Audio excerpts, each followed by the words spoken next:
All right. We're getting there. Everybody's settling in. So good morning. On behalf of Broward Workshop, thank you for joining us at the 16th Annual State of the County Forum. My name is Steve Hudson. I am the current chair of the Broward Workshop. At this time, if you would please rise and welcome the Army Junior ROTC Color Guard representing Western High School, led by Lieutenant Colonel Keith Johnson, to present our nation's colors.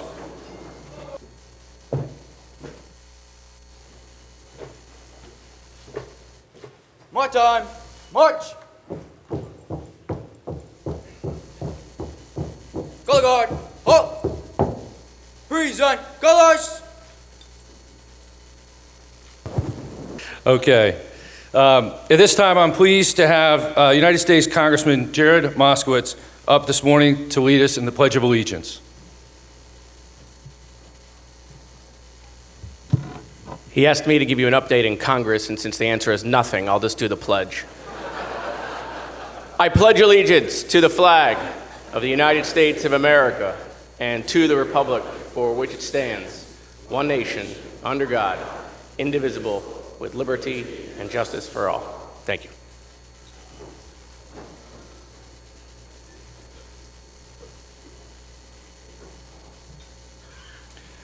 If I could ask you guys to back up 3 paces. All right, those are really short. Maybe 3 more. All right, that works. Thank you, Congressman Moskowitz. I appreciate that. So today also we have Karina Joseph back again by popular demand. She is currently a student at Broward College working towards getting her degree in music performance, and she will sing the national anthem. Karina.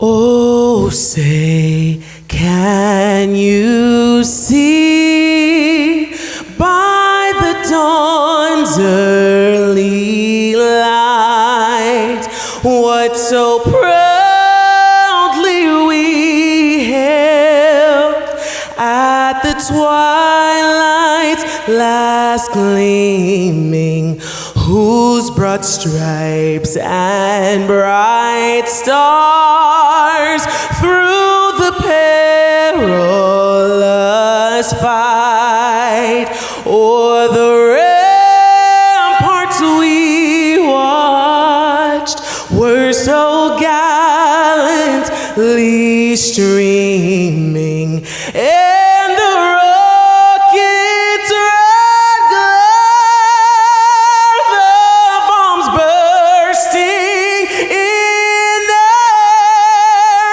gave proof through the night that our flag was still there. Oh, say, does that star-spangled banner yet waved o'er the land of the free and the home of the brave?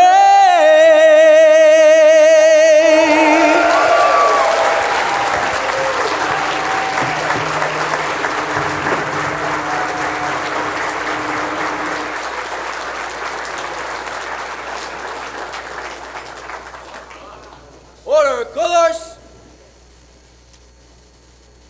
Close interval, dress right, dress!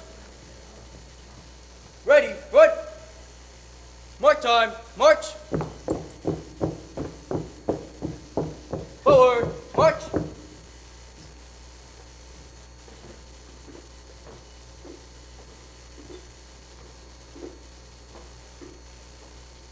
Thank you. You may be seated. So, what a great example of our community's youth. And please, give them all a round of applause.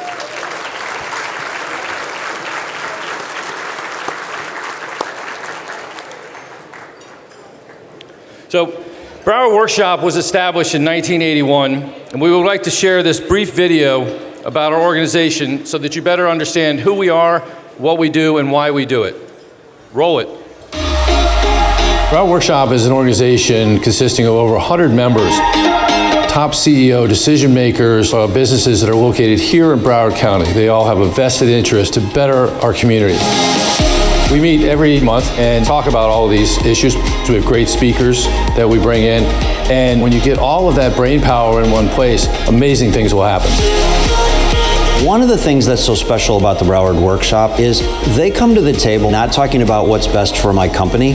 These are people who are volunteering their time and money to ask the question, where do we want Broward to go 10, 20, 30 years from now? How do we get 100% of our kindergartners ready for kindergarten? That's every kindergartner, not just their kids. How can we work with mayors and county commissioners and city councils and school boards? And how do we work with everybody in the community to really get this alignment around where do we want to go as a county? Without the Broward Workshop, Broward County wouldn't be what it is today. These are people, men and women, who have their own businesses to run, yet they take the time out of their busy days to make sure that Broward's a better place. These are the trusted voices that we can rely on. You can go to one place and be able to get everything from the healthcare professionals to the transportation professionals to housing professionals, business community leaders, lawyers. You've got the whole gamut of it all, including our favorite sports franchise, the Florida Panthers. The Broward Workshop is more relevant than we've ever been in our history since 1981. The most recent initiatives that we've concentrated are housing affordability, resiliency, and commuter rail. An example of how we're able to fulfill our mission is through collaborations. And one of those collaborations is in healthcare. We brought together 4 of the hospitals, and we're working on the issues of nursing shortage, as well as trying to get services to the underserved areas here in Broward County. Visit Lauderdale's 100% government. We have a representative on the workshop who serves on our Tourist Development Council. So that helps a lot, bringing the business perspective to us. The Broward Workshop's been just a great group to collaborate with. Everything from, airport issues in the master plan to the port and their master plan, the transportation initiatives. So all of these major initiatives that will impact the entire community. We all know we've seen a huge migration into South Florida for the quality of life. And part of that quality of life is the environment that we have. Our coral reef system is a huge tourist attraction. We need to protect those reefs. And through our collaboration with the Marine Research Hub, we work with the blue economy. The Broward Workshop helped us expanding the convention center so that we can compete as a top-tier destination. They had a lot of muscle behind them, and they went to the podium at a public meeting to get this project off the ground. So things like the Broward County Convention Center expansion and the 801 Room Omni Hotel keep people employed. They can feed their families, they can pay their bills. That's what we do best. That's what the Broward Workshop does best. Can't say enough good things. If all 67 counties had the equivalent of a Broward Workshop, I think Florida would be in an even better place. As the county administrator, I want to thank the Broward Workshop for their role in making Broward County the best place to live, learn, work, and play. Broward Workshop is engaged as we love this community, and we're going to continue to work to make Broward County better and better.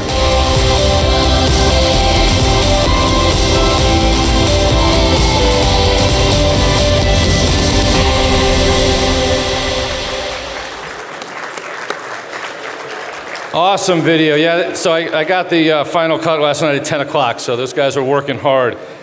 Great video.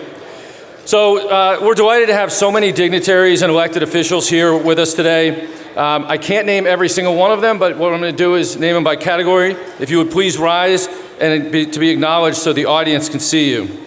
So first, I again want to thank U.S. Congressman Jared Moskowitz. If you'd stand, please. And hold your applause to the end, if you will. It's kind of a list. All of our state representatives and senators.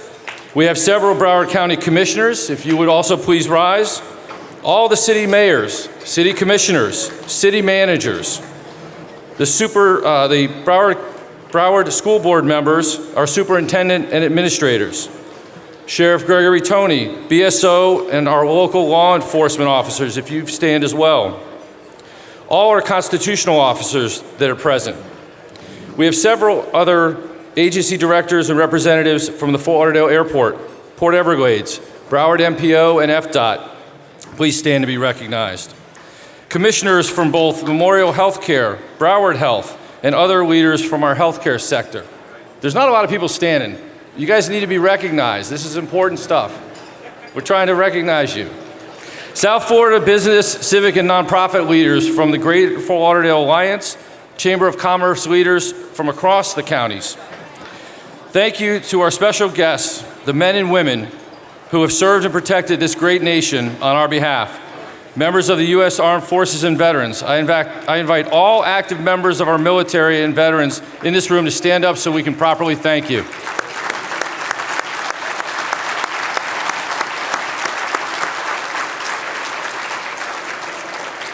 And then I would also like to ask all of the Broward Workshop members if you'd stand up.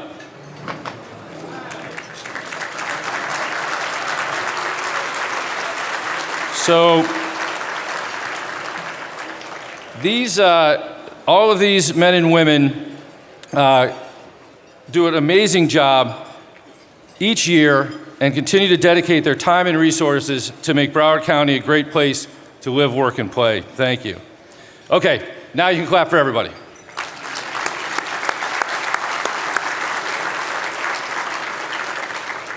And last, I want to thank Arlene Pecora, owner of Signature Grand and a Broward Workshop member.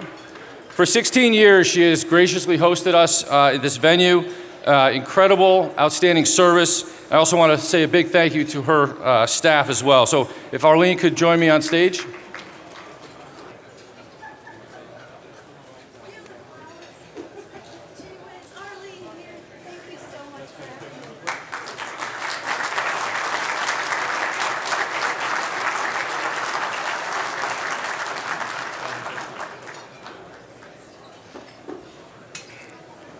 All right, thanks again, Arlene. So there are over 1,000 attendees here this morning and numerous elected officials representing 21 cities and countless businesses here, nonprofits as well, a testament of how strong we all believe about the state of Broward County. We appreciate you joining us as Broward Workshop continues to collaborate with public and private organizations to explore solutions to critical issues that are important to our diverse and growing community. Over the years, this forum has provided the workshop an opportunity to open a community dialogue and highlight key issues. A few examples, the workshop has monitored infrastructure needs, including the airport, seaport, and mass transit. We have researched the unfunded pension liabilities and post-retirement benefit costs of our 31 municipalities. We have highlighted and supported the need for improved educational standards and accountability for our children, and we have supported numerous other initiatives throughout the years. So at this time, to provide us with a state of the county, it is my pleasure to introduce the Honorable Beam Fur, Vice Mayor of Broward County. Yes. Commissioner Beam Fur represents District 6 and was elected to the Broward County Commission in 2014. Prior to that, he was a Hollywood City Commissioner for 12 years. As an elected official, he is focused on environmental issues, early childhood education, transportation, housing, economic development, and the arts. Vice Mayor Fur serves as chair of the Southeast Florida Transportation Council, the co-chair of the Broward Climate Change Task Force, Broward County Solid Waste Authority, and Broward Reads, as well as a board member of the Broward MPO and South Florida Regional Planning Council. The Vice Mayor has also been a board member of Broward County Children's Service Council for 9 years. I'm sure I missed something. So, all right, he says enough. Please welcome Commissioner Beam Fur.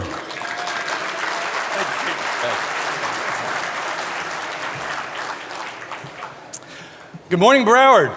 Good morning. And happy Groundhog's Day. That's the biggest part. It's great to be here again with all 1,000 of you. Thank you, Corinne and staff, for putting together this annual gathering for all of us. And thank you to the Signature Grand staff for doing such a wonderful job this morning. Let's give them a hand.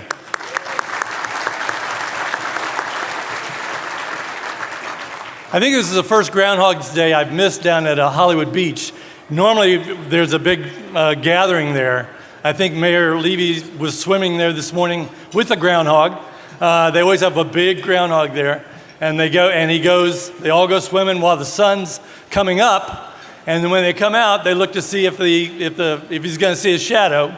I got a text a few minutes ago. He did see a shadow, so you'll be glad to know there's 6 more weeks of tourism. So Stacy, I know you'll be glad about that. And that's kind of the state of the county right there. That's our main industry. So this morning I am pinch hitting for Nan Rich. She was supposed to be giving the State of the County remarks this morning, but somebody told her good luck, break a leg, and she did. But I've been in touch with Nan, and I'm happy to say she's doing fine. She's working remotely from home. She's not quite ready to come back into the building, but she will be. Of course, Nan, being Nan, and you all know Nan, she gave me a big old long list of things, and thank you, Harrison, for giving me that list. Long list of things she wanted me to mention in the remarks. Affordable housing, of course, homelessness, mental health, the new BARC facilities, the new Nancy J. Cotterman Center, Climate Change Action Plan, CSC, ELC, Kid Care, and affordable housing. Yes, she mentioned that twice. So if she asks, please let her know I did mention all of the above, okay? But the fact of the matter is that Nan is a champion of all those causes and an incredible asset to this commission and every board that she serves on. We're fortunate to have her as our mayor, and we all wish her a speedy recovery. She's always on the side of those who need a voice, as are all my fellow commissioners who are here today. This is a group of true public servants that I'm very proud to serve with. Would the Broward County Commission please stand up? And I know nobody wants to stand up again, but just real quick. Thank you. Commissioners Bogan, Fisher, Geller, McKenzie, Ryan, Rogers, and Udine. And with them, our County Administrator, Monica Sapero, and staff. Would you please stand as well?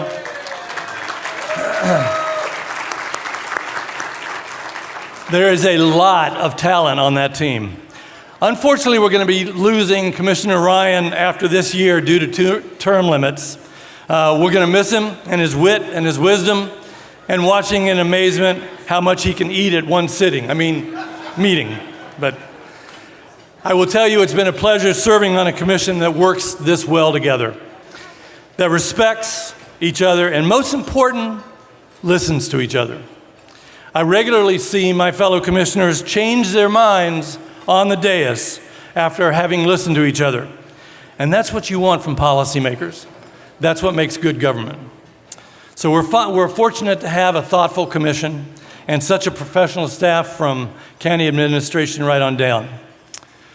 Today is the last day for Port Director Jonathan Daniels, and I understand he's driving as we speak on his way up to Maryland. At the start of COVID-19 pandemic, you might remember, we had 2 ships, the Zandam and the Rotterdam, both marooned at sea with hundreds of terrified passengers. We worked as a commission to get them back into port, but it was nerve-wracking. The cruise ship industry was dead in the water, things looked bleak, and it was right after that that Jonathan Daniels came aboard.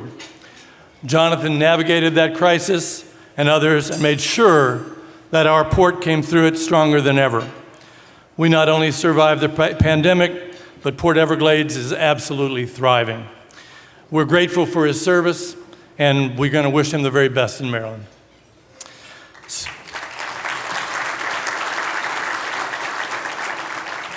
So that brings us to the big question of the day. What is the state of the county? I kind of experience Groundhog Day every day because every day someone somewhere asks me, how's the county doing? How you doing in the county? But my answer to that question is never the same because it depends on a lot of things. Who's asking? What's being measured? What criteria is being used? And what are they really interested in their question? And my answer depends on all of those questions. Fortunately, some things can be measured objectively with numbers. And if you're looking at our unemployment rate, our bond rating, our reserves, building permits, wage growth, income migration, venture capital money coming in, our growth rate, and a host of other economic metrics, we would say Broward County is looking very, very strong. And that's not by accident. It's not by accident.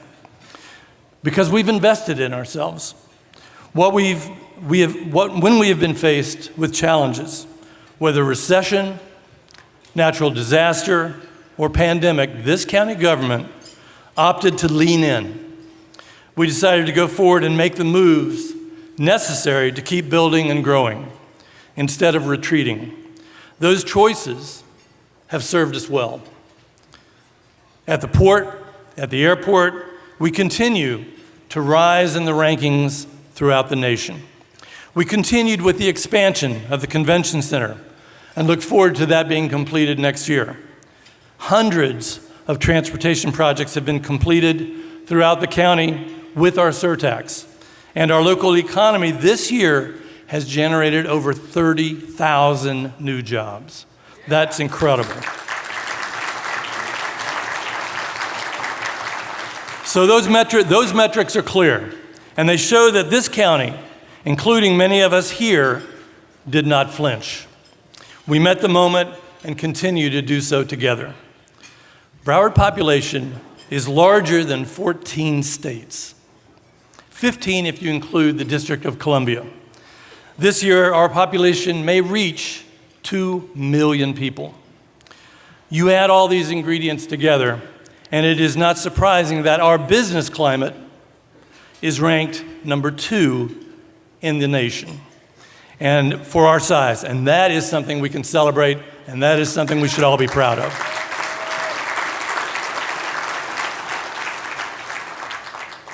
But that ranking doesn't tell the whole story. That's not what kind of bubbles up to the top when I think of the state of Broward County. Because I know, and you do as well, that there are a lot of people in this county that are not celebrating. They don't know and probably don't care about those impressive numbers or statistics that I just listed. They're just trying to survive and do right by the ones they love. They don't have time to be thinking about urban planning and policies and economic development and bridges and tunnels. They are working 2 jobs to pay for rent that takes half of their income. They are looking for bargains. They're resourceful. They're survivors. And they don't have the luxury of coming up for air to see the big picture. And when these people need help, they are received by wonderful organizations. In addition to the resources of the county, organizations like the United Way, the Community Foundation, Career Source Broward, and a host of other organizations. You can clap for all of them. They're all good. They do a great job. And a host of other organizations to help them find the resources they need. The children in this county are incredibly fortunate to have a Children's Services Council that is a model throughout the nation of progressive interventions that help our kids grow up healthy, with strong families, and with the tools they're going to need to succeed in life. And I know that at the county and at the city level, we try our best to make sure that our safety net is strong and doesn't have any holes. But sometimes people do fall through. And that is when I witness the willingness to work together as partners in this room, public and private, to collaborate with each other, when necessary, to help where they can. We are in some ways an oasis. We see and hear on the news the corrosive behavior throughout the country and in our own state, that in all its ugliness, it is designed to divide people. It is pervasive and it can be debilitating, and it's damaging to our democracy and our society. But we here in Broward County, I think we paint another picture. We are the most diverse county in Florida and one of the most diverse in the entire country. And yet we see here on a daily basis, not just the inclination, but the insistence to bring everyone along and to work together. It's in our DNA. And I don't need a 23andMe to see where we come from. We come from a place of compassion and service. We come from a place of fairness and generosity. There's probably a little bit of Florida man thrown in there somewhere, I don't know where, just for good measure, just to keep us on our toes. But when we see something contrary to our values, it's usually called out, and rightfully so. And I know that the typical thing to do in this speech is to build up to a line where we scream the state of the county is strong. But I think there's a better word. When I think of our county and the state of it, I think it's good. Because in Broward, we try to be good to each other. And that says a lot about a place. That's a place where I want to live. And a place we can be proud of.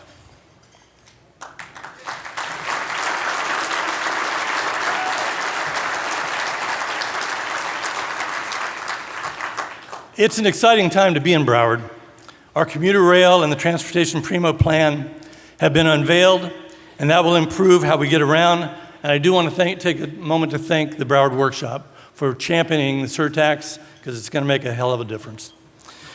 We are watching the new hotel and the convention center rise up, and it will be world class. We are reimagining our infrastructure from solid waste to our water and wastewater plants, and we're about to adopt a master plan for affordable housing, which I know will make Mayor Rich very happy. Ambitious plans both at the airport and seaport have already been given the green light and the initial funding. And we are almost finished with an environmental vulnerability assessment that will culminate in a blueprint on how to protect and prepare this home of ours so our grandchildren and their grandchildren can enjoy it like we do. There's an old expression that says, may you live in interesting times. Frankly, I'd be okay if we dulled it down just a little bit. It'd be okay. But this is an interesting time right here in Broward. And that might be why many of us really enjoy living here. It does take a diverse community such as ours, with all the talent in this room, all the goodwill and energy to make things happen. And that's really the state of Broward County. It's a happening place. So on behalf of myself, Mayor Rich, and the Broward County Commission, thank you for all you do. Work hard and be nice.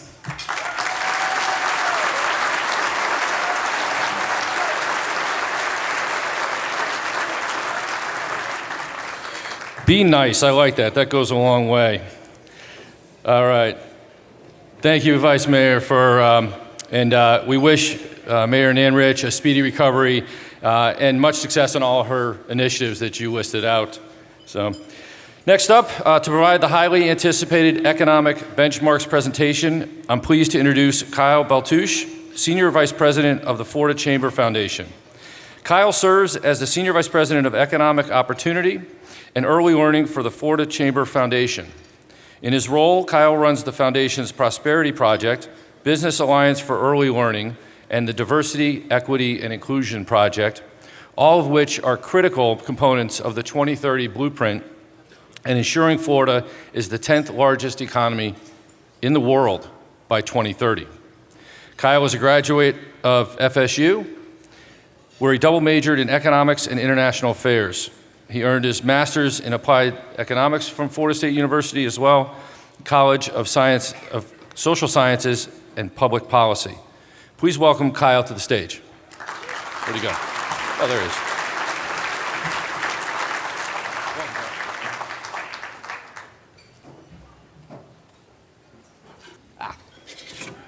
Highly anticipated. That does not add any pressure to this conversation at all. Guys, thank you for having me. I'm really excited to be here.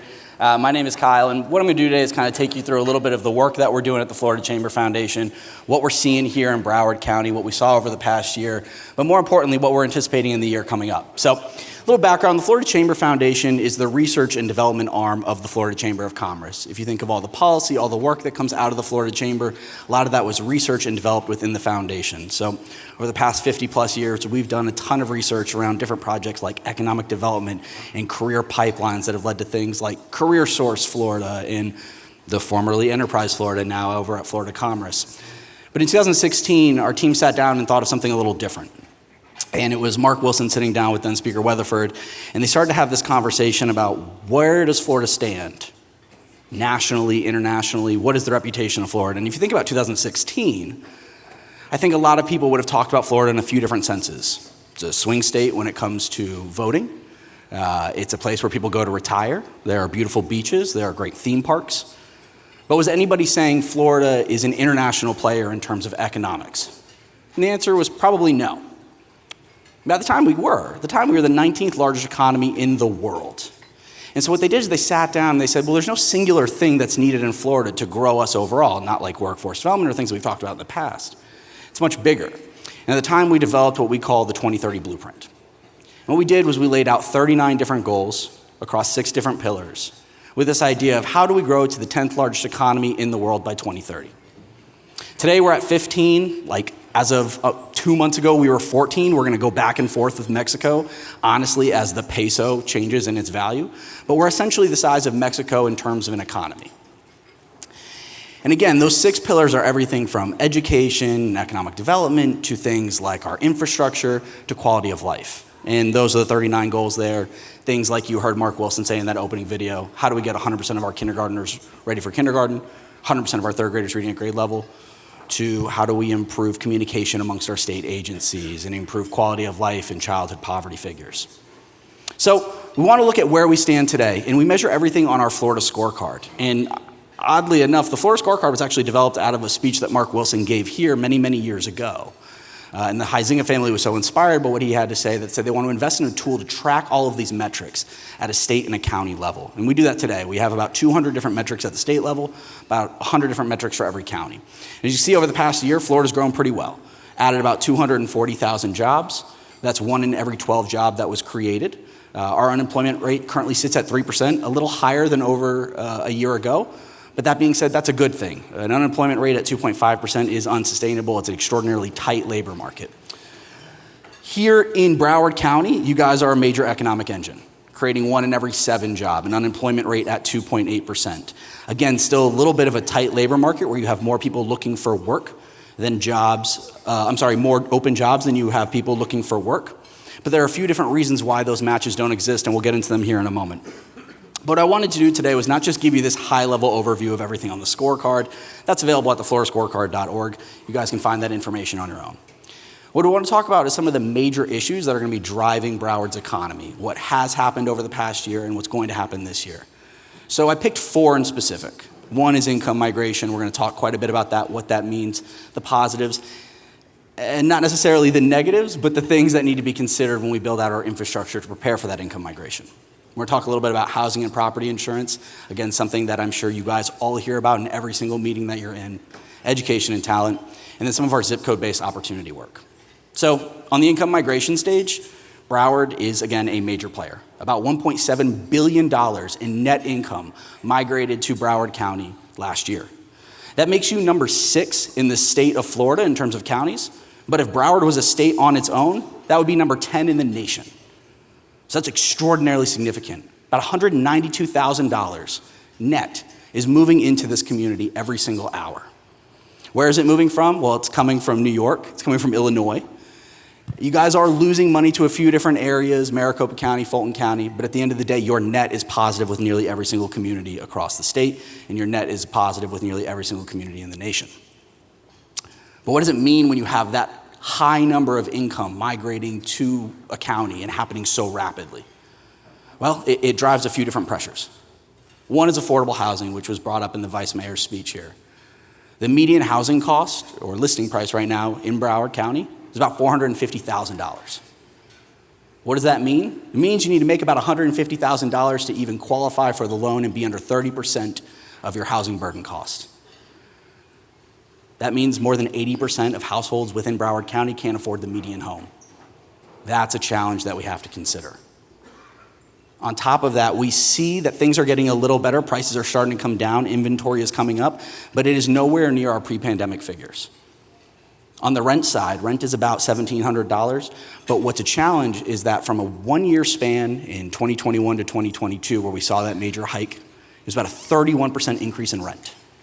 At the same time, renter household income only went up about 6%. That math doesn't math. It causes a major challenge. It causes a lot of that pressure. So again, as we go into this year, affordable housing is going to be a major consideration that needs to be dealt with. And again, active listings getting back to over 100,000 across the state, increasing a little bit here in Broward is going to help, but we are still in a crisis situation that needs to be overcome. What are some of the other challenges? Well, everybody knows their property insurance bill has gone up.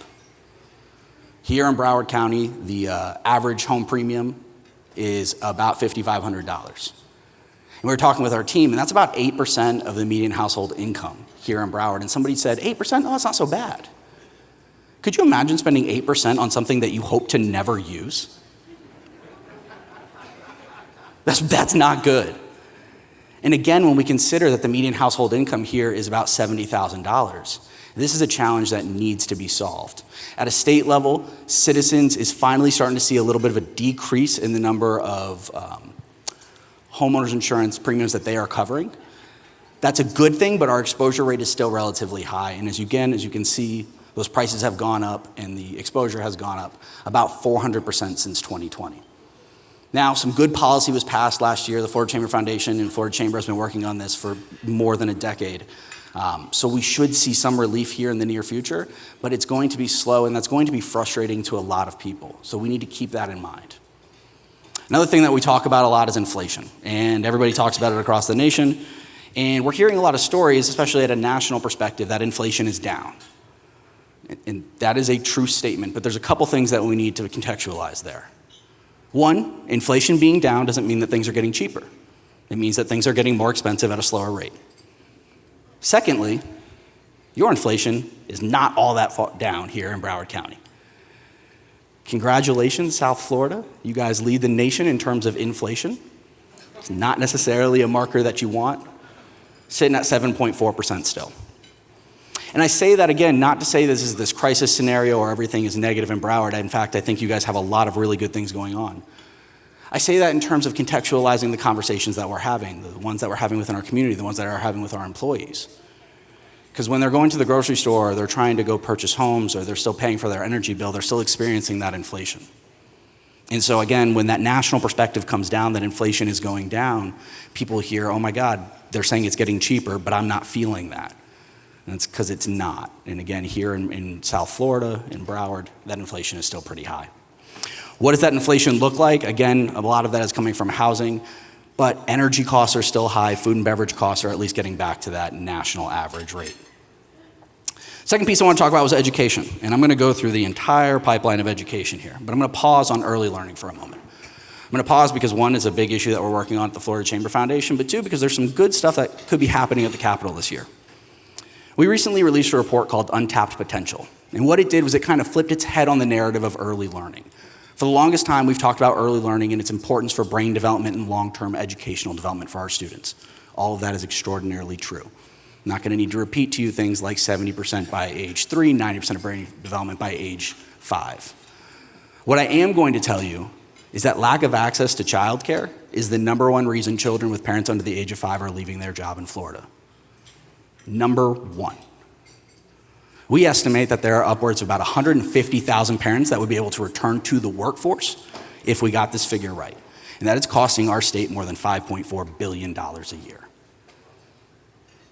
Again, when we look at some of those costs at a state level, childcare is averaging about $1,200 to $1,300 a month. And as we think of those parents that are making that median or even below that median income threshold, that are already paying $5,500 a year for their homeowners insurance, that are already paying extraordinarily high costs at the grocery store, we are seeing a lot of parents decide to leave the workforce because it is more affordable to do so. As we look to build out a workforce, that's not a good thing. There are programs that can solve some of these challenges. As we look at the end of that early learning cycle, VPK is one of them. New data just came out and it shows us that VPK is working. Is VPK in Florida perfect? No. But those that go through VPK here in Broward County are kindergarten ready at a 63% clip. Those that do not, 35%. So it's nearly twice the rate. So focusing on how we expand access to VPK and making sure that we can get more students through that process is valuable as we go through get to kindergarten readiness and long-term third grade reading. Across the state here, you guys see that you are actually higher than the state in most categories across the board. The only one that you are below the state on is 8th grade math. Another thing I wanted to kind of give you guys some perspective into recent work that we've been doing is comparative advantages and concentrations. If you look at your industry concentrations compared to the nation where you guys are really, really strong, real estate and leasing, administrative support, occupations, legal, and protective services, those are much higher compared to the rate of the nation overall. And if you guys look at something, and I want to pause here for a moment because I think this is one of the more important things I'm going to talk about. If you look at what we're expecting over the next year, your top occupations in demand, registered nursing, what came up today, sales representatives, retail sales. But look at the labor force population shifts that we're going to be seeing here in Broward County. And this is where I think maybe some of the alarm bells need to go off. You're going to be losing population in 2024 based on our projections in the ages 20 to 34, in the ages 50 to 60, and 14 and under.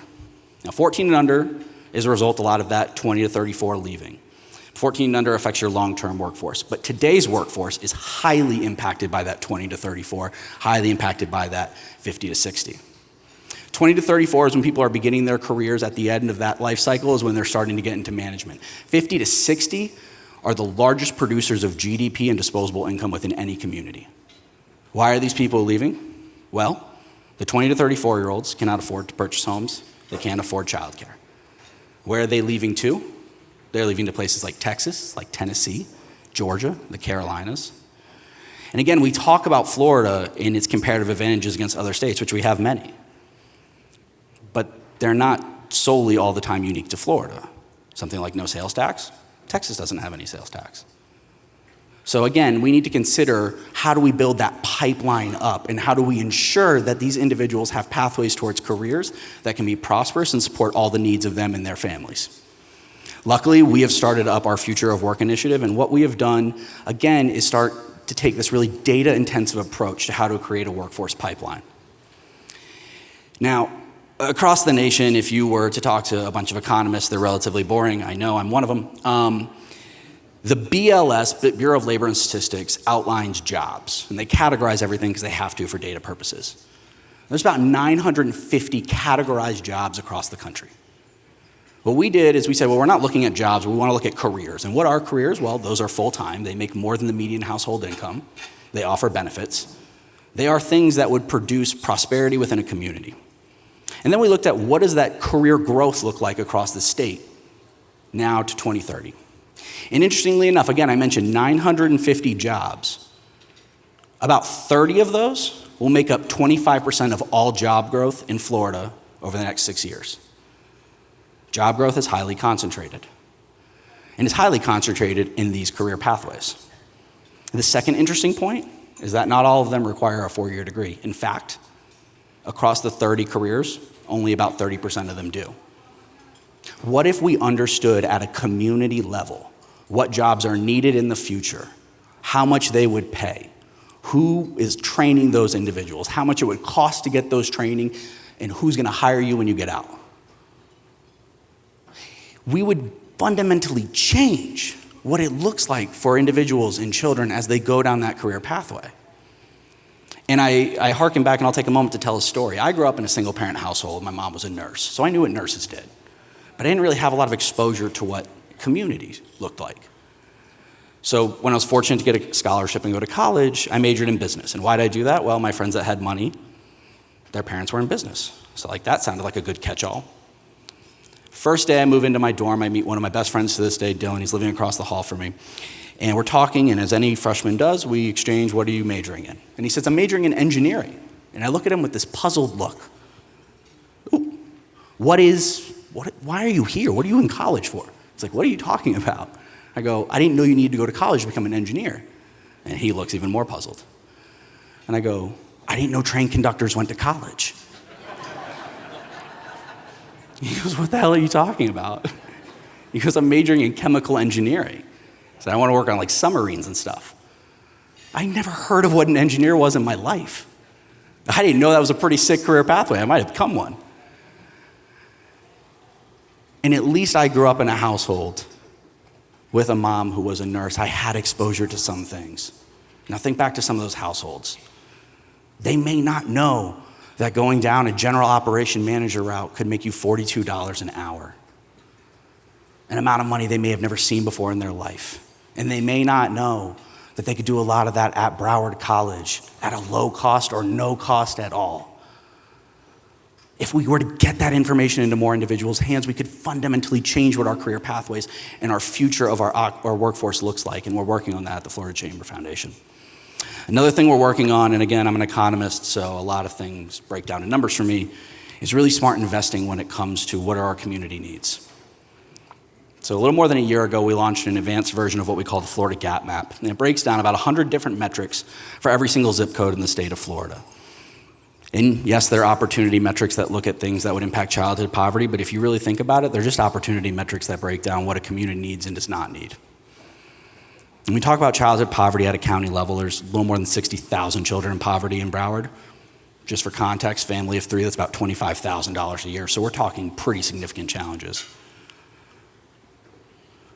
But more than 9,000 of them live in 33311.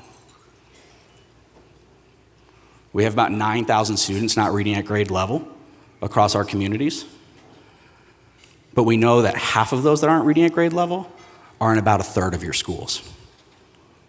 So as we think about how do we invest in the opportunities to overcome those challenges, we need to do so in a targeted fashion. It doesn't actually take a need for unlimited resources, it takes a need for targeted resources. Go back to 33311. Think about the single parent household that I grew up in. My mom worked 12-hour shifts. I didn't have a lot of opportunity or access to after-school programming. Certainly not the same that happens in 33327, where only 9% of children are in single parent households. Think about our need to invest in early learning. We have a much greater need in an area like 33020, where only 20% of our 3 and 4-year-olds are enrolled in school. So again, if we knew where to target our resources, if we acted just like a business would if they had a challenge, we could target them very effectively and overcome them. And we're fortunate we have a lot of great partners in Broward that are starting to do so, but we need more business leaders to step up to the plate and demand this information as well. Fortunately, because Broward's been such a good partner in this effort, we're actually bringing our Prosperity Summit to Broward in May. So shameless plug, I would expect to see you all there. We can fit 1,000 if we need to. But seriously, it's going to be a great conversation about what are the different things that are happening at the community level. But again, as we kind of look towards what we're doing here in Florida, in the Florida Chamber Foundation, what I would ask you to do is reach out. We have experts across all 6 pillars, experts in all facets of what makes an economy grow or does not grow. And as we work to build the 10th largest economy in the world by 2030, we're going to need every single one of us to understand that information, use our networks, leverage our resources, and do so in a united manner. So I appreciate you all having me here. I would agree with the Vice Mayor. I do think the future of Broward is very bright. And I think it's bright because we know the challenges that we need to overcome. We know how we need to invest in them. And we have willing leaders that are trying to do so. So again, thank you for having me here. I really appreciate it.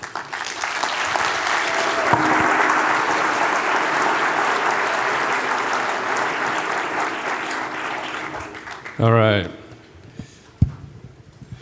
That was a lot of information. Thank you, Kyle. His presentation will be available on our website next month, so thanks again. So now just a little bit more information about Broward Workshop.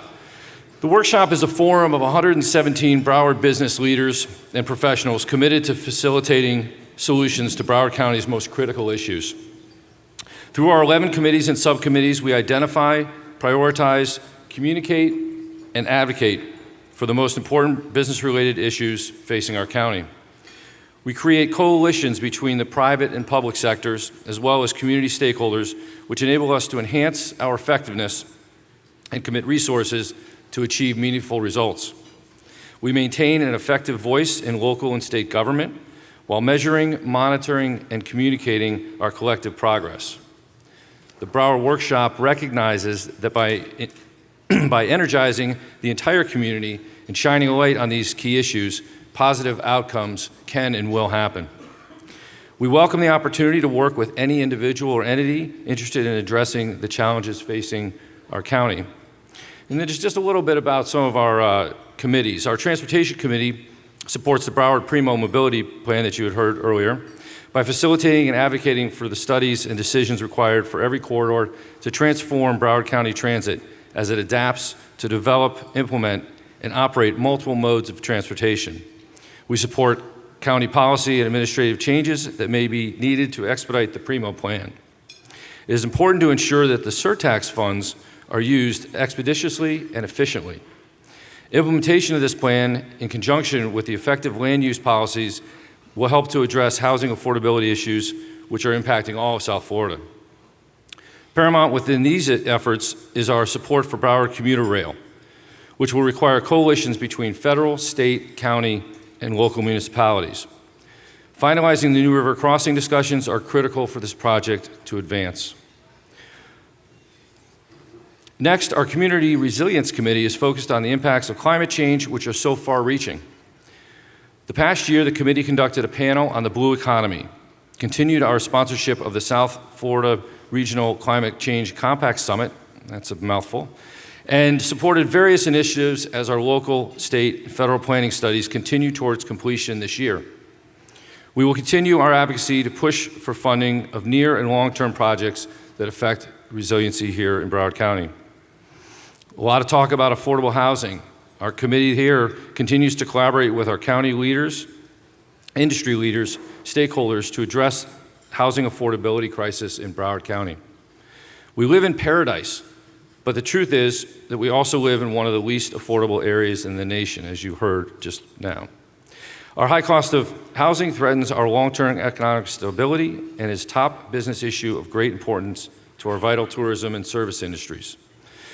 We salute County Administrator Monica Shapiro, her staff, and the Board of County Commissioners for their state-leading investment in affordable housing. Over the past several years, our County Commission has invested $123 million in gap financing. Yes. Producing good quality, affordable housing for nearly 5,600 low-income Broward residents and service industry workers. We also applaud our municipality's willingness to lean into the critical issue by making financial investments and lowering development hurdles.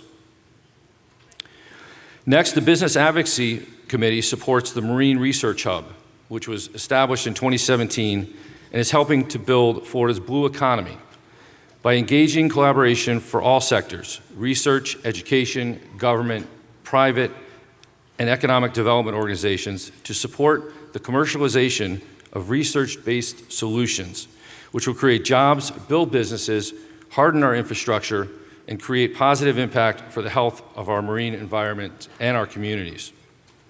We have been closely monitoring the creation of the Broward Solid Waste Authority. The workshop commends the county and the 28 municipalities that have worked and are continuing to work collaboratively to develop and implement a long-term, environmentally sustainable, transparent, innovative, and economically efficient plan and approach to waste disposal. The committee has created a coalition of hospitals, universities, healthcare organizations, and other stakeholders to address the shortage of nursing and technical staff. The overall healthcare worker shortage is a critical workforce and talent recruitment issue and a huge challenge in our community. Our hospitals are focused on providing comprehensive health services directly to underserved and uninsured community members in the center of our county, including the addition of a new mobile unit. A great deal has been accomplished here, but there is still, again, a lot of work to be done. Our Urban Corridor Committee continues to recognize that many cities in Broward County are experiencing a lot of the same issues. The workshop has expanded its ability to advocate for issues that are important throughout the county, which include development, affordable housing, mobility, infrastructure, homelessness, parks, and other related issues. The Urban Corridor Committee has recently received presentations and discussions with Oakland Park, Hollywood, and Pompano Beach, and we'll be meeting with Plantation and Coral Springs soon, and we look forward to meeting with the other cities as well. We are currently working with the City of Fort Lauderdale and Broward County as they move forward with their new government centers to replace their old existing facilities. The committee is exploring opportunities to try to solve the void in the pre-K to third grade education in downtown Fort Lauderdale as well. And lastly, they are also working to come to a solution for the New River Rail crossing. The Technology Committee, developing a campaign to encourage Broward businesses to hire Broward-based IT companies in order to keep those technology dollars here at home. Their goal is to build a platform that connects local technology firms and local businesses so we can help grow our local tech ecosystem.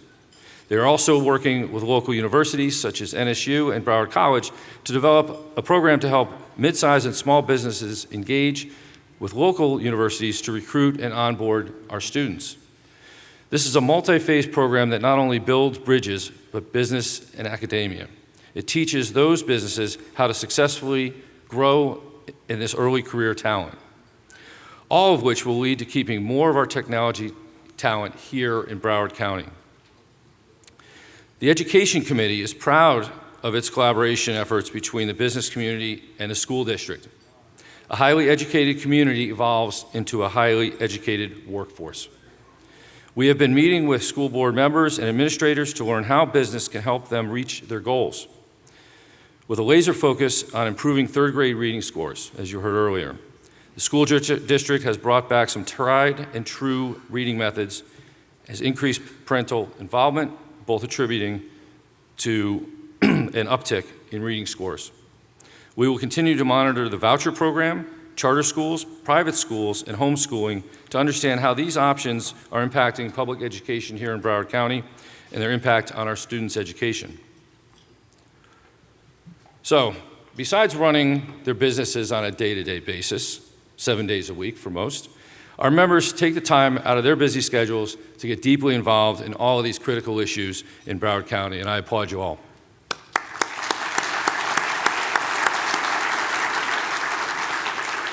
Okay, so it's now time for me to introduce our keynote speaker.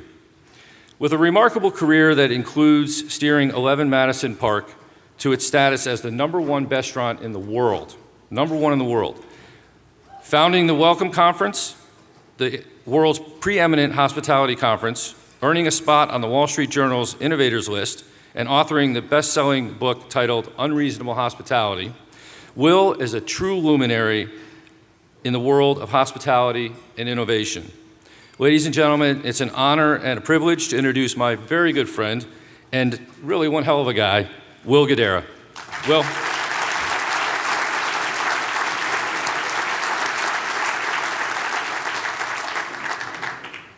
Thank you so much for having me. I am so excited to be here. I got to know Steve and Charlie Ladd here a couple years ago, and since then have spent more and more time down here. And in that time, I've realized how special a place this is. But being here today and seeing people, leaders from the public and the private sector, collectively working together to make this place better, it's just nothing short of extraordinary. And if you could just send a collective memo of encouragement to us up in New York City, we'd appreciate it. Also, while I'm making requests on behalf of all of the New York restaurateurs, if you could stop stealing all the people that buy the expensive bottles of wine, we'd appreciate that too. I got to 11 Madison Park in 2006. At the time, the restaurant was a middling brasserie. It was kind of a popular restaurant, but it was generally mediocre. The food was delicious, the service was friendly, but not all that great. But the dining room, if you've never seen a picture of the dining room at 11 Madison Park, it is truly one of the most beautiful out there. And I was brought in as a part of the team that was charged with elevating the experience such that it lived up to the room itself. At first, we did what felt obvious when charged with making something better. We focused relentlessly in our pursuit of excellence. In the kitchen, we hired better cooks, we bought better equipment, we sourced better ingredients. In the dining room, we hired some servers who had worked in New York's 4-star restaurants. We removed some tables so we could serve a better experience to fewer people. We bought fancier plates and nicer glassware. We focused collectively for years, relentlessly on excellence. And it started to pay off. We went from 2 stars in the New York Times to 3 stars in the New York Times to 4 stars in the New York Times. Just to be clear, that's the most stars you can get. We went from 0 Michelin stars to 1 Michelin star, and then became the first restaurant in the history of the Michelin Guide to go from 1 to 3 stars in a single year. Well, thank you. Safe to say we were feeling ourselves pretty hard. And then one day I went into the restaurant to go through my normal morning routine. I said hi to the cooks, said hi to the servers, made myself a coffee, went into the office, started checking mail. And eventually I stumbled on this letter, and in the upper left-hand corner it said the world's 50 best restaurants. You know those moments where you can just remember them so vividly because they were that impactful? This is one of those for me, because that list is an important one in my industry. It's the first of its kind, the first to rank every restaurant in the world against one another. And in doing so, it gave restaurants everywhere, like us, those who had achieved every accolade available to us, something more to aspire to achieve. Because with that list, every restaurant in the world, except for one, had something bigger to reach for. So I was excited, and I ripped open the letter, and it said, "Congratulations, you've been added to the list of the 50 best restaurants in the world. Come to London in June for the ceremony." Okay, obviously, we went. The awards, they're a lot like the Oscars. Okay, you go, you're in this larger-than-life auditorium. It's filled with your heroes. For me, the chefs that I've been looking up to my entire career, people that I so desperately wanted to meet. But they're different from the Oscars in one very significant way. At the Oscars, if you're nominated for an award, when they get to your category, you're desperate that they call your name. Here, if you're in the room, you know you're one of the 50 best restaurants in the world. You just don't know where on the list you fall until you get there. They start at 50, they count down to 1. Here, you are desperate that they do not call your name for as long as humanly possible. We had assigned seating.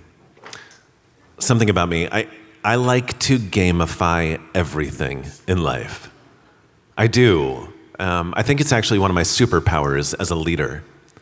People have asked me, how did I challenge my team to get better and better and better with each passing year? I always say very simply, well, I didn't have to. I made our work feel enough like a game, one we all really enjoyed playing. And anyone who's ever played a game that you like playing, you know the more you play, the better you get. I think everything can be fun if you make the intentional choice to make it so, and your team will be much more willing to get on board if you do. But yeah, I do like to gamify everything, and so I looked at where our assigned seats were relative to where the people who had come in number 1 through 5 the year before were sitting, so that I could try to gamify where on the list we were going to fall, and I think I guessed like number 35. Now, listen, there must have been, it would make sense, some of the normal introductions, the preambles, the welcomes, and thank you for comings from the big, handsome British MC at the front of the room, but I don't remember any of them. All I remember was him kicking things off by saying, at number 50, a new entry from New York City, 11 Madison Park, and I was like, fucking gosh!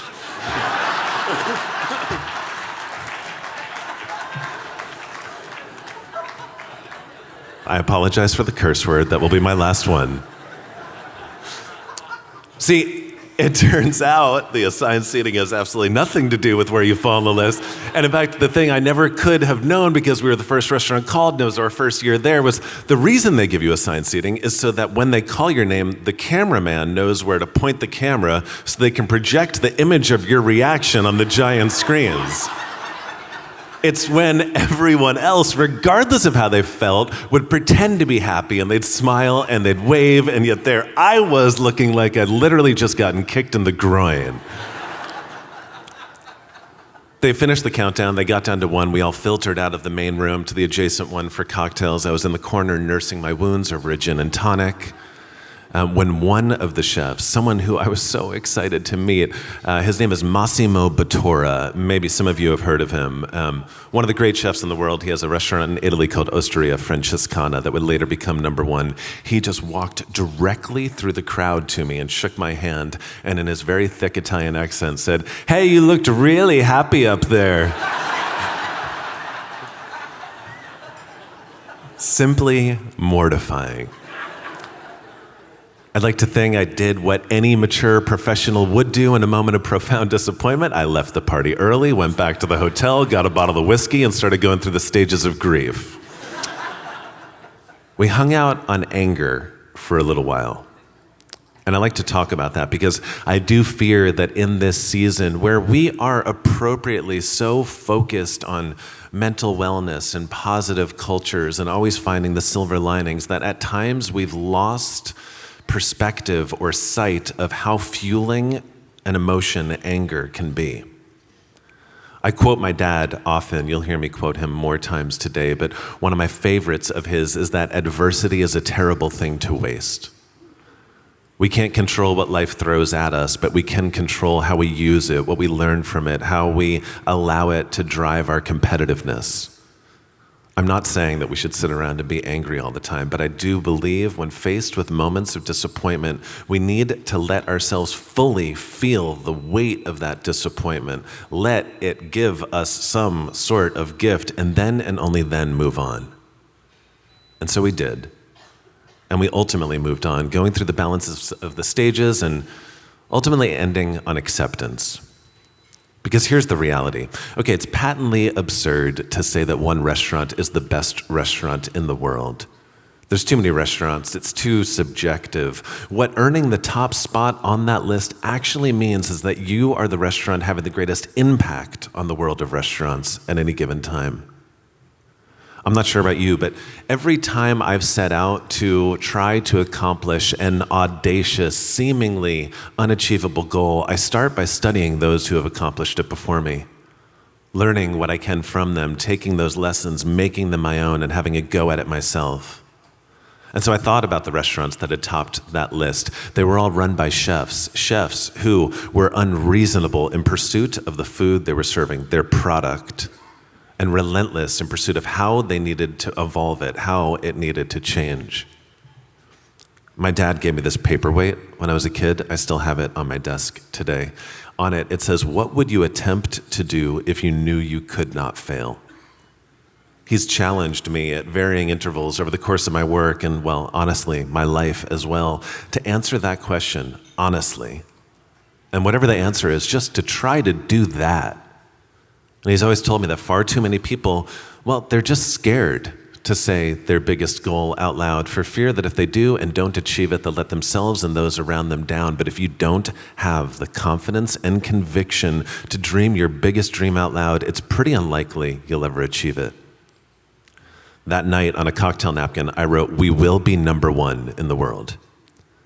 But a goal without a strategy is nothing more than a pipe dream. I needed to name what our impact was going to be. And so I thought about those chefs. If they were unreasonable in pursuit of their product and relentless in pursuit of how it needed to change, we were going to make our impact by being unreasonable in pursuit of people and relentless in pursuit of the one thing that will never change, our human desire to feel seen, to feel cared for, to feel a sense of belonging, just our collective, never-ending wanting to feel welcome. And so underneath, "We will be number one," I wrote those two words, unreasonable hospitality. Got on the plane the next day to head back home to meet with my team, looked at that cocktail napkin and realized I had no frickin' idea what unreasonable hospitality meant, which I think is okay. I think as individuals, even more often as organizations, we spend so much time trying to perfectly articulate an idea that we never start pursuing anything. I think we just need to trust. If you feel a connection to a goal, just start running towards it, knowing it will reveal itself to you along the way. I got back with the team, and the first night in our pre-meal meeting, we started talking about this. Hey, real quick, who here has worked in a restaurant dining room in their lives? Oh, sick. All right. My people. For those of you who did not raise your hand, pre-meal is the 30-minute meeting we hold with our entire team right before we unlock the doors and start welcoming people in for service. Many restaurants do it. Most restaurants waste it. They waste it by talking about ideas that could very clearly be communicated via an email. I think a daily huddle, when done well, is the most culturally transformational thing any business can do. And it's an opportunity to talk about the how and the why just as much as the what. It's a beautiful opportunity for leaders to share moments of inspiration, to invite their teams to do so in return. When done well, that is the meeting where the people you work with cease being a collection of individuals and come together as a trusting team, unlocking the collective creativity and capacity required to do anything of real significance. I believe it's the most important 30 minutes of the day, and anyone in here, if you don't have some version of a daily huddle, I implore you to figure out how to do it because it can be remarkably, remarkably impactful. And every day for weeks, I gathered the team together and I said, we are going to be number one and we're going to do it through unreasonable hospitality. 2 things on that. I said for weeks. In any organization, what gets talked about is what gets thought about. If there is something and it's important to you, you better say it enough times that you grow sick of hearing yourself say it, or you've not said it enough for it to fully sink in. 2, I believe a leader in those meetings is responsible to communicate the what and the why. We're going to be number one, unreasonable hospitality. But great leaders invite everyone on their team to sit together and collectively identify the how. And so that's what we did with the entire team. We started working together to figure out what unreasonable hospitality meant. At first, we did kind of the obvious stuff. We looked at the experience. How do we make it more hospitable? When people call for a reservation, when they walk in the door, when we take their order, how do we make those elements, those touch points better? But pretty quickly, I realized we were focusing on the most obvious parts of the experience, which were by definition the exact same ones our competitors were focusing on. Here's something I've learned in my own experience and working with a lot of people in the customer service industries. Very few people actually understand what every touch point in the experience they're serving is because they've never taken long enough to truly understand it. So we closed the restaurant for a day. We brought every single person in. By the way, I talk about meetings. Anytime we did a brainstorming meeting, we tried to include either every person on the team or someone from every level of the hierarchy within it. The reason? Former naval captain named David Marquet famously said, in most organizations, the people at the top have all of the authority and none of the information, while the people on the front line have all of the information and none of the authority. To do things of genuine consequence, you need to bridge the divide between authority and information. So we broke the team up into groups, gave every one of them a long piece of paper, and I said, hey, I want you to name with excruciating specificity every touch point that a guest has with us from the moment they decide to join us until however long after they've left.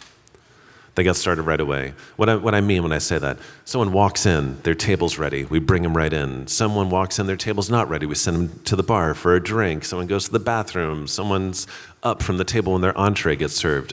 You get the gist. I mean, every little thing, every moment of interaction. After an hour, I think they'd come up with 30. I pushed them to go further. After 2 hours, they'd gotten up to 70. I pushed them to go further. After 3 hours, we had 120.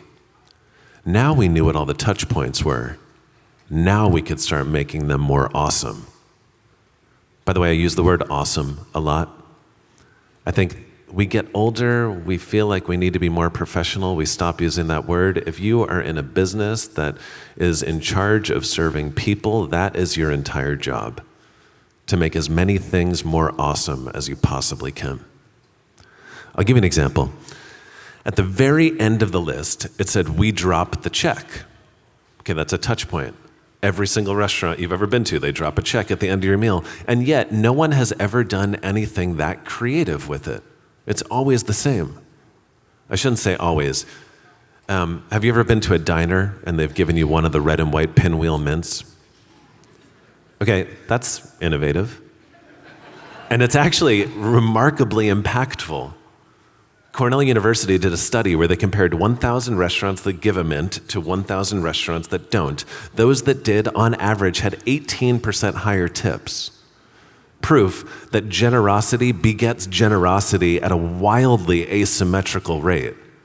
The cost of the mints was far lower than the value of the tips. You give a little bit, you get a lot more in return.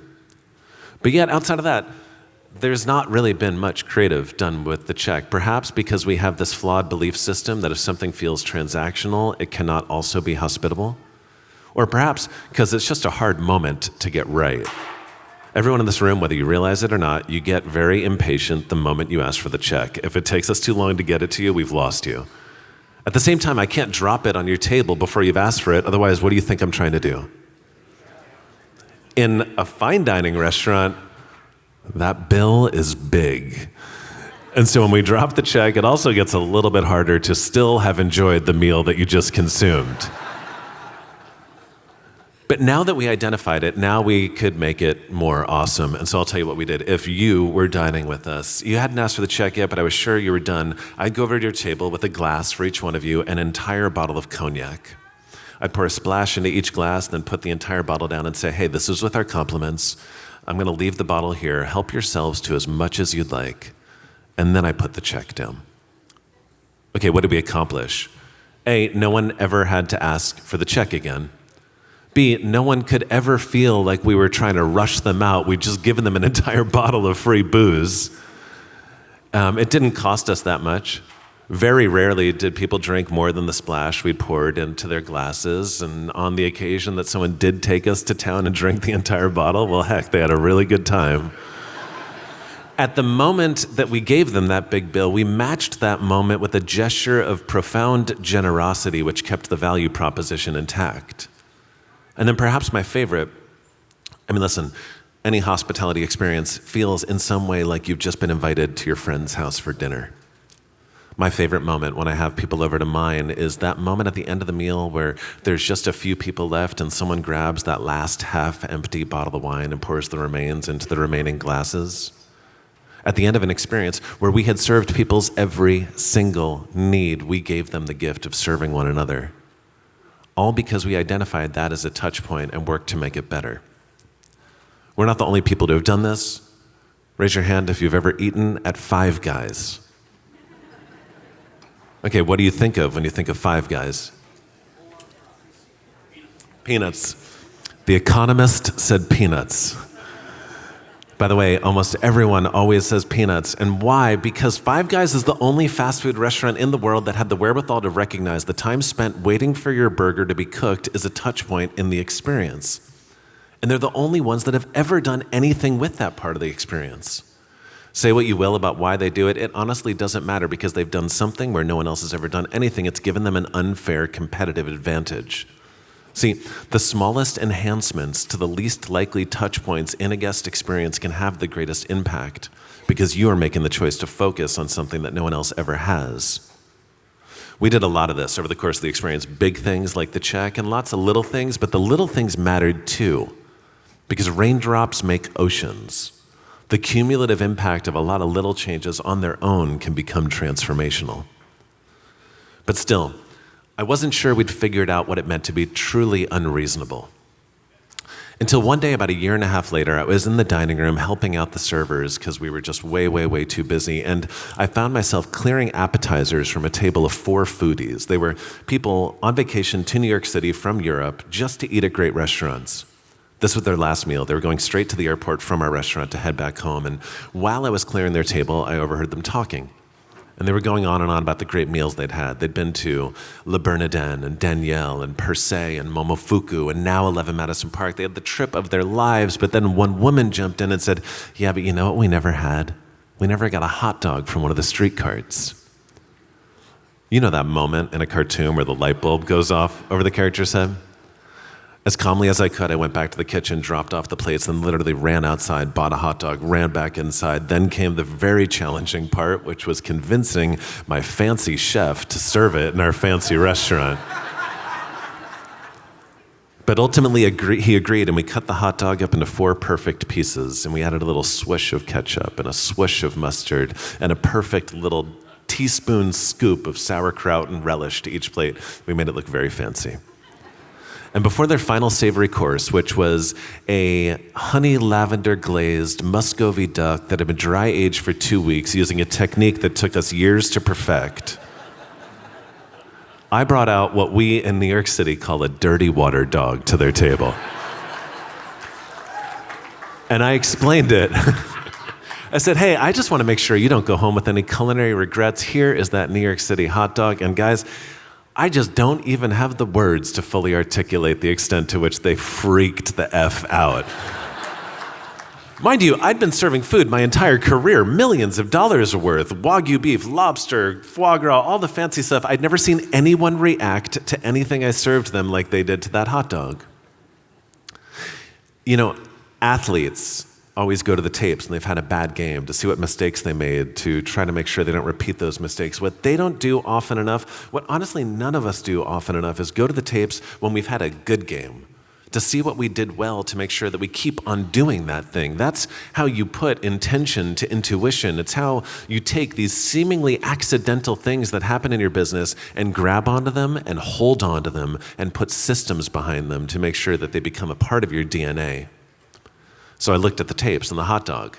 What happened to make that happen? What could our entire team start doing to make sure things like that would start happening all the time? Okay, the first, it just required being present, which is an annoyingly overused term these days, but in hospitality, it is everything. For me, being present, all that means is caring so much about the person you're with that you stop caring about everything else you need to do. These days, with these as perpetual distractions in our pockets or with our ever-growing to-do list, we have an inability to actually slow down for long enough and listen to those around us. I had to be present to hear that throwaway line about the hot dog. Second, it required the notion that if you want to be the best at anything, you better take what you do seriously. And also, we all need to stop taking ourselves so seriously.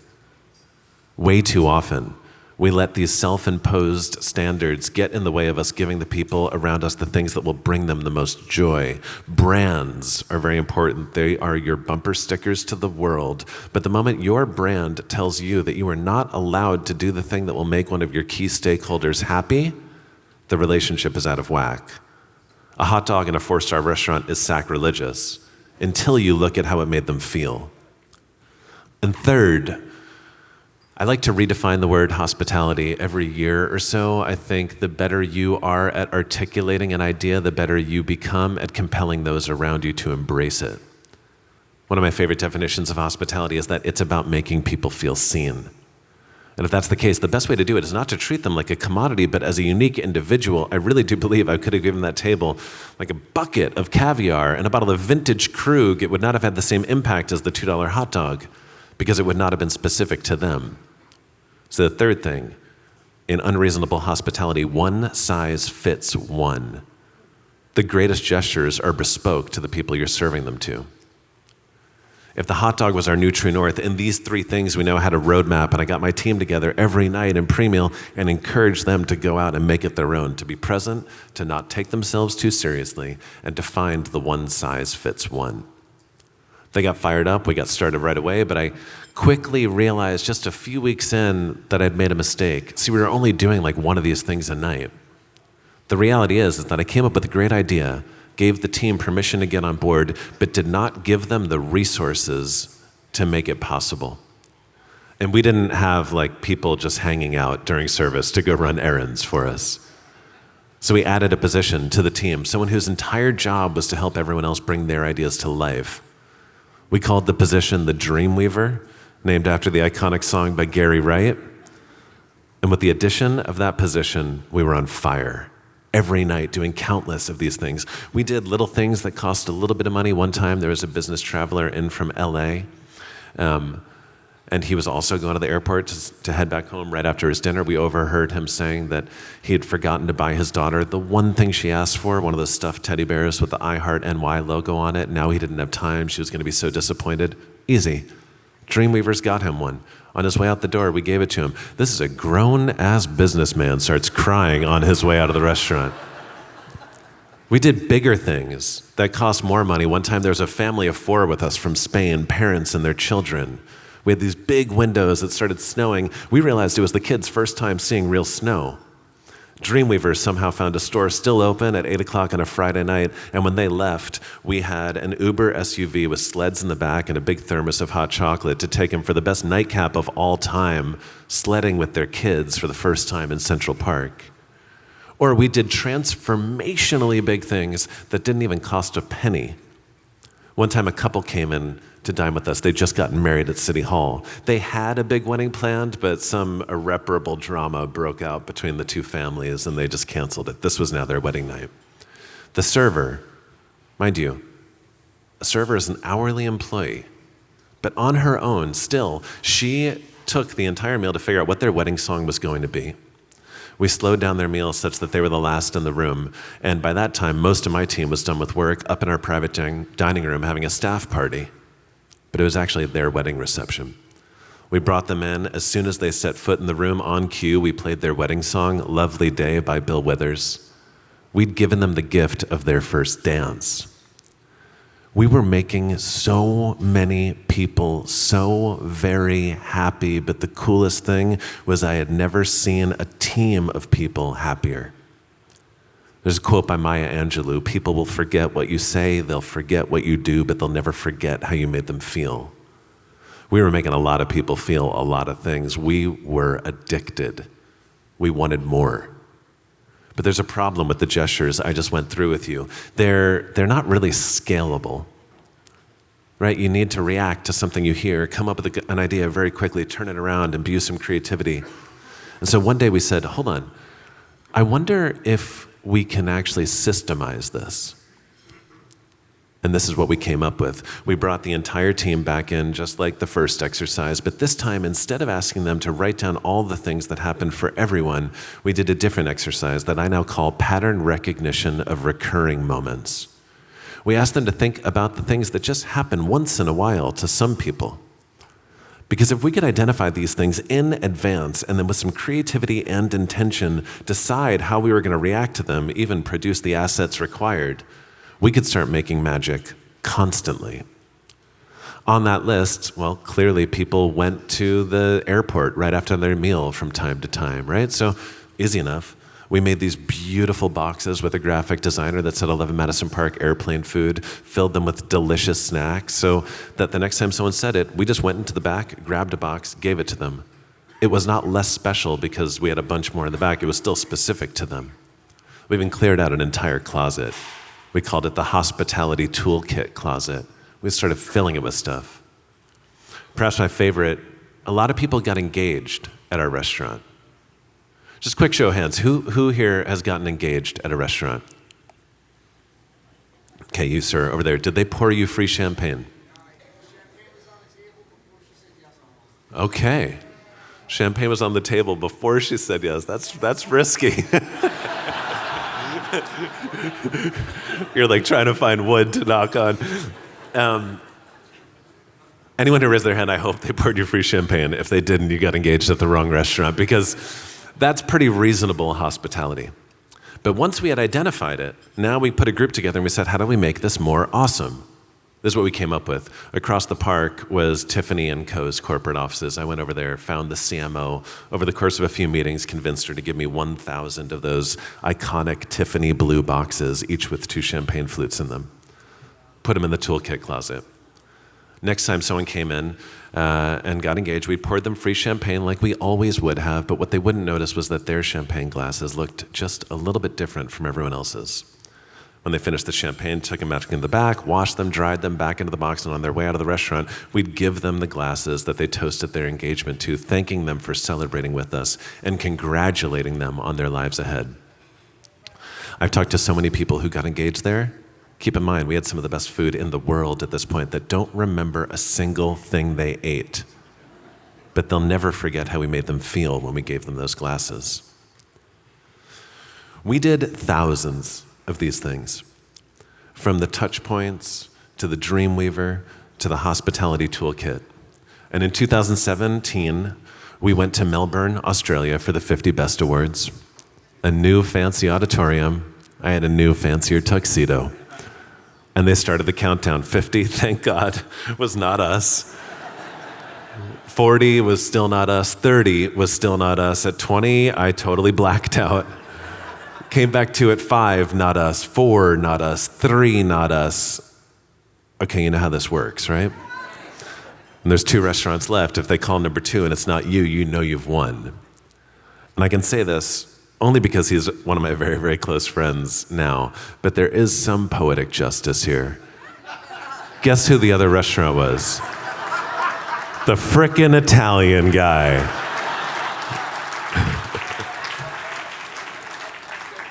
They called his restaurant as the number 2 restaurant in the world. We became number 1, not because of our excellent, thank you.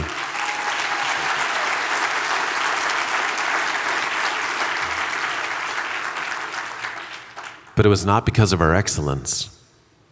I want to make sure, I don't want the wrong message to be taken away. Excellence is very, very important. It's a prerequisite to everything I'm talking about. But when you decide that you want to play at a certain level, excellence is table stakes. We became number 1 because we made the choice to be as unreasonable in pursuit of how we were making people feel as every other restaurant on that list was solely in pursuit of the thing they were selling those people.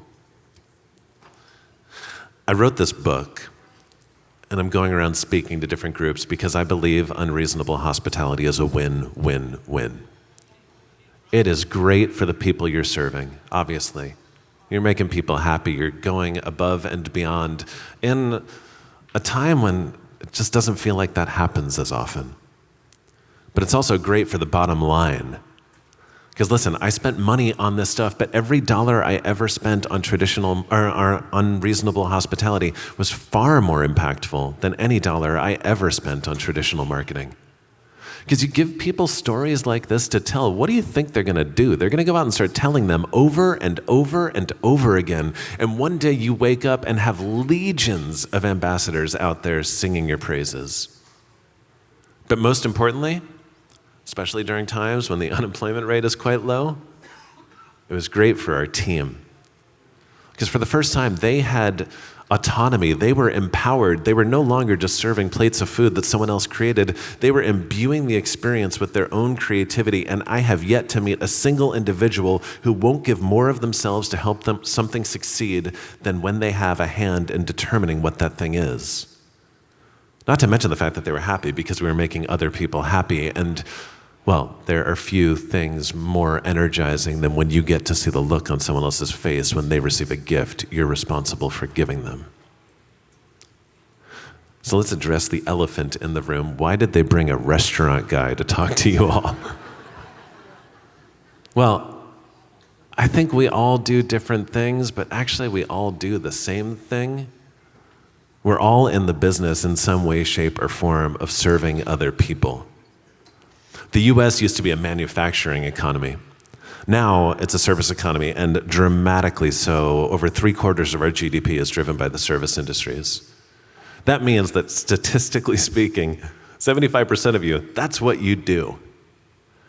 You know, companies are always looking to figure out what is their unique competitive advantage. What is their moat, that thing that will prevent their competitors from coming in and eating their lunch. And typically, that conversation is zeroed in around the quality of their product or the strength of their brand.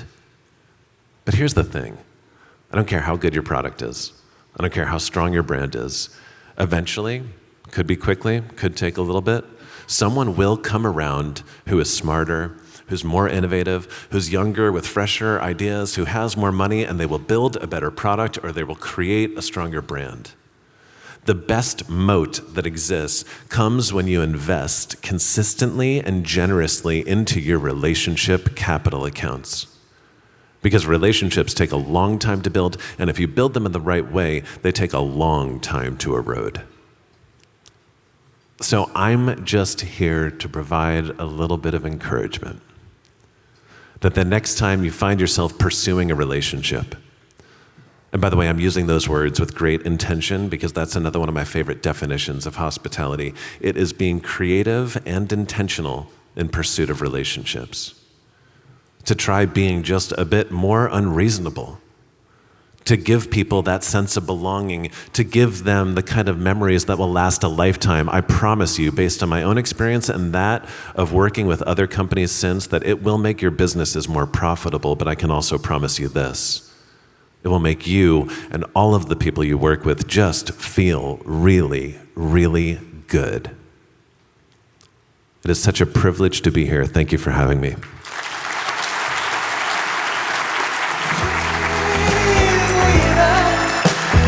I believe you can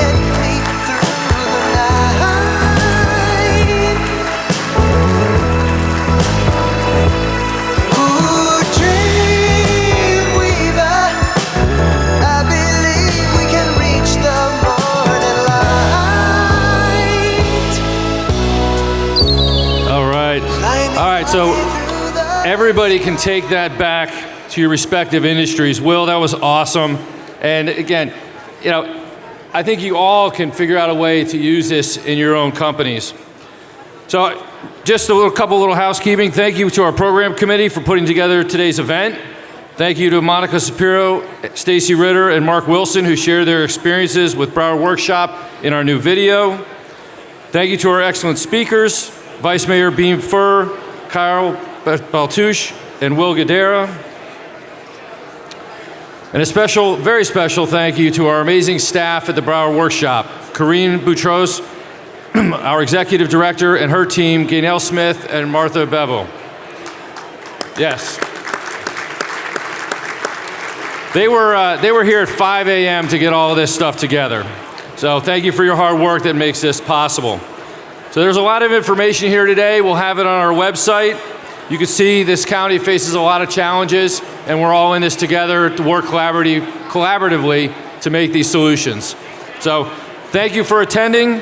We will see you next year. Have a great day, everybody.